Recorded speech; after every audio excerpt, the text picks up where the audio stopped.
Hello, I'm Naren from School of Chemical and Biotechnology, SASTRA. This video is part of the Fluid Mechanics for Process Engineers course that I handle at SASTRA. We are in the module 11, the learning capsule 11.1, and in this module we will learn about the non-Newtonian fluids. The suggested reading for this learning capsule is the book on Fox and Munson on the fundamentals of fluid mechanics and introduction to fluid mechanics. Both are Whaley publications and would be a good suggested reading. Now, what we know about the non-Newtonian fluids, before going towards non-Newtonian fluids introduction, let us just recapitulate in one slide what we know of the Newtonian fluid. So if you have a shear stress versus a shear rate plot, now this is what is the typical expected behavior of a Newtonian fluid. Now one can observe the plot passes through origin and the slope is constant, right? So you have the plot passing through origin, and the slope, the second attribute is the slope of this plot is constant, which is what we call as the dynamic viscosity or the viscosity of the fluid, right? Now, do we expect the same behavior, right? Do we expect the same behavior in other fluids, right? Or in rather, can we say this is the behavior of all fluids? Can we just recollect some of the fluids that we see in our day-to-day life, in our home, and do they have this kind of behavior? Now, what is the attribute of this behavior? When it passes through origin, so that means when there is no applied stress, okay, when there is no applied stress, there is no deformation. So that means there is no response. So that means when the applied stress is zero, the deformation or the response is also zero. Now, because the slope, so this is the direct outcome of the first observation.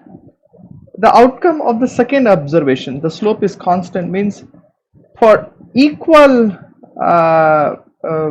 delta of shear stress, right, you have an equal change in the response, right? So that means if you increase tau 1 on that fluid to tau 2, okay, proportionately the shear rate will also increase in such a way that the ratio will remain constant. So that means for equal changes in the shear stress, the change that you expect in the shear rate will also be equal, or the vice versa. To make changes in the shear rate, for every equal change that you expect in shear rate, the shear stress will also, the required force that you have to apply will also change equally. So this is the consequence of this observation of passing through origin and the slope being constant. Do we expect this in other fluids? Like for example, take away your toothpaste. Some other fluid would be like ketchup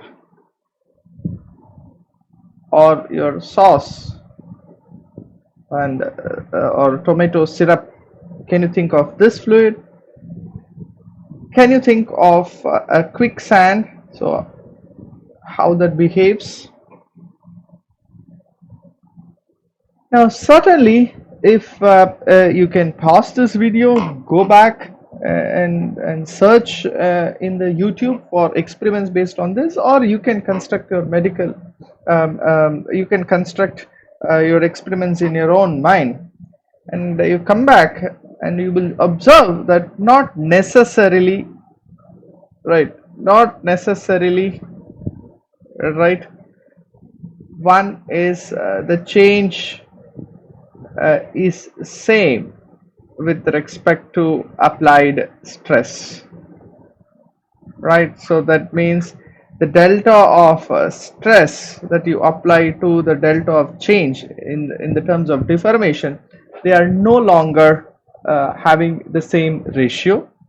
And another observation that you might have noticed is, it is not that if stress is greater than 0, so that means if you apply a stress, if you apply a shearing stress on that fluid, there are fluid that does not deform.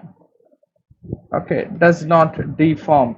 So that means even though when the applied shear stress is non-zero, the deformation rate can still be 0. Even though when the applied shear is non-zero, the deformation rate can still be 0.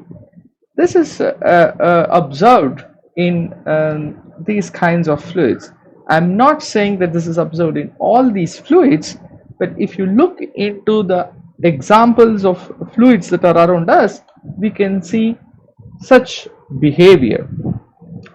So this comes to us a notion of the non-Newtonian fluids, right? So how to define non-Newtonian fluids? Any fluid that does not obey in principle,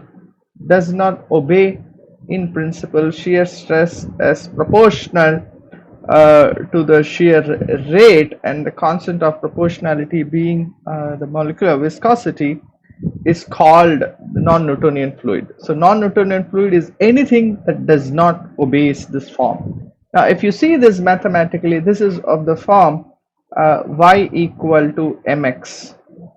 Any other relationship that one can think of between shear stress and shear rate, any other relationship other than this y equal to mx that one can think of for shear stress and shear rate, will make that fluid as non-Newtonian. I'll stop this capsule here and we will see the learning capsule, the functional relationship and how a typical rheogram looks for a non-Newtonian fluid. Thanks for watching this video.